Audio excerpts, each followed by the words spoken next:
नमस्कार, good morning. आप देख रहे हैं रिपब्लिक भारत में निधि चतुर्वेदी। नमस्कार, मैं हूं रवि मिश्रा। किसान आंदोलन का आज 72वां दिन, देशव्यापी चक्का जाम का ऐलान है और पूरे देश के लिए ये चक्का जाम किया जाएगा।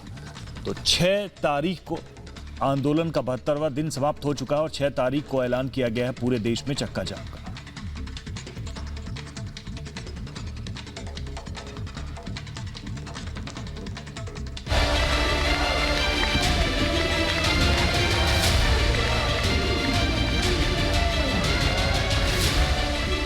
दिनों से दिल्ली की सीमाओं पर नए कृषि कानूनों के खिलाफ किसानों का आंदोलन जारी है।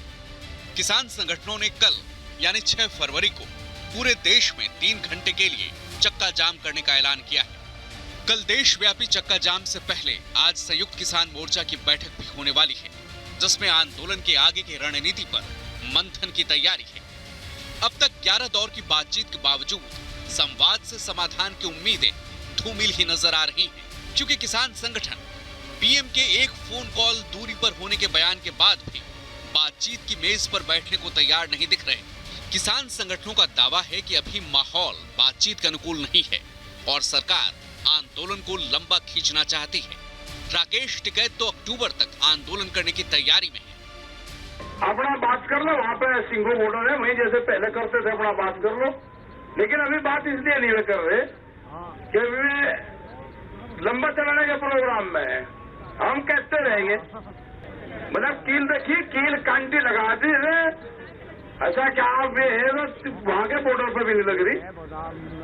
अपना काम करते रहो भाई, और इसकी शिफ्ट बांध लो, क्योंकि जिस दिन संख्या कम हो जाएगी उस दिन ये कहेंगे घट की संख्या घट की संख्या घट गई।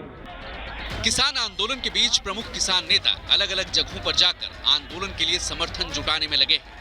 हाल ही में जींद महापंचायत में शामिल होकर राकेश टिकैत ने आंदोलन के लिए अपना समर्थन मांगा था। अब किसान संगठन नई रणनीति के साथ आंदोलन को आगे बढ़ाने की तैयारी में जुटे हैं। राष्ट्रव्यापी आंदोलन बनाएंगे, जैसा राकेश जी ने कहा कि अक्टूबर तक की योजना हमारी है और अक्टूबर तक को हम यहाँ बैठेंगे नहीं। अब हमने तय कर लिया, यहाँ तो हमारी सेकंड लाइन के नेता यहाँ संभालेंगे, हम टीम बना के और निकल जाएंगे। राकेश जी हुए और जितने भी हमारे नेता हैं तमाम वो निकल जाएंगे, राज्यवार टीम बना देंगे और उन राज्यों में अवेकनिंग करेंगे। तमाम राज्य सतर पे तो आंदोलन होंगे ही होंगे और हर राज्य का एक कोटा फिक्स करके कि इतने आदमी दिल्ली भेजने ही भेजने। तो सरकार को एतराज होना नहीं चाहिए। ये सरकार की निरंकुशता और तानाशाही को दर्शाता है, इसकी हम निंदा करते हैं। जाहिर है जो संकेत मिल रहे हैं उससे यही लग रहा है कि ये आंदोलन अभी और लंबा खींचने वाला है।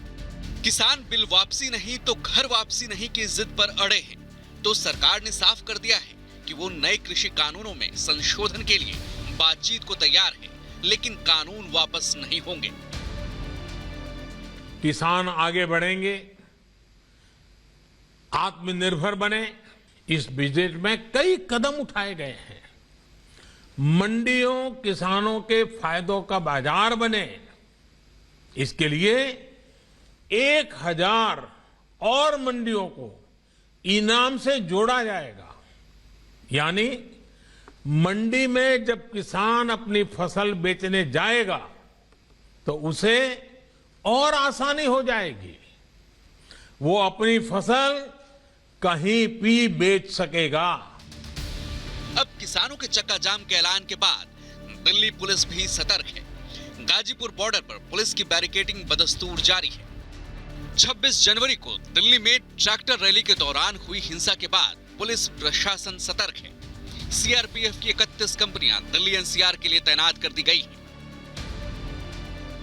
मेरे पीछे जो तस्वीरें हैं वो फ्लाईओवर के ऊपर जो बैरिकेड्स किए गए हैं, मल्टी लेयर बैरिकेड्स, उसकी तस्वीरें मैं आप तक पहुंचा रही हूं कि पुलिस ने अपने तरफ से जो तैयारियां की है वो कैसी तैयारियां है। ये टॉप एंगल से दरअसल मैं दिखाने की पूरी कोशिश कर रही हूं।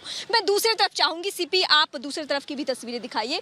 उधर भी ऐसे ही बैरिकेडिंग की गई है, तारबंदी की गई है और बार बार पुलिस की तरफ से यही दलील है कि हमारा मकसद ये है कि अब कोई कहीं अनहोनी ना हो। अब मैं चाहूंगी मेरे पीछे यानी आधे किलोमीटर के दायरे पे वो स्टेज है जहां से किसान नेता आते हैं और किसानों को अपनी बातें बताते हैं। इसके अलावा क्या स्ट्रैटेजी, क्या रणनीति रहने वाली है, इन तमाम बातों पर फोकस किया जाता है। यानी फ्लाईओवर पे भी बैरिकेडिंग है, लेकिन दूसरी ओर किसान अपना आंदोलन उसी तरीके से चला रहे हैं जैसे कि पहले चल रहा था। अब टॉप एंगल से मैं चाहूंगी कि आप दूसरे तरफ की नीचे की तस्वीरें मैं आपको दिखाऊं। सीपी, आप जरा यहाँ से नीचे की तस्वीरें दिखाइए कि नीचे जो बैरिकेडिंग है वो कैसी बैरिकेडिंग है। वो मल्टी लेयर्स बैरिकेडिंग आप देखिए, एक तरफ बैरिकेडिंग है यानी फ्लाईओवर के ऊपर बैरिकेडिंग, और दूसरी तरफ नीचे तस्वीरें वहां भी बैरिकेडिंग की गई है ताकि कहीं भी कोई अनहोनी ना हो। वहीं पे कीलें थी जो कि हटा दी गई है। अब देखना होगा कि कल चक्का जाम के बाद किसान संगठन इस आंदोलन को लेकर आगे क्या रणनीति अपनाते हैं। Bureau report, Republic Bharat.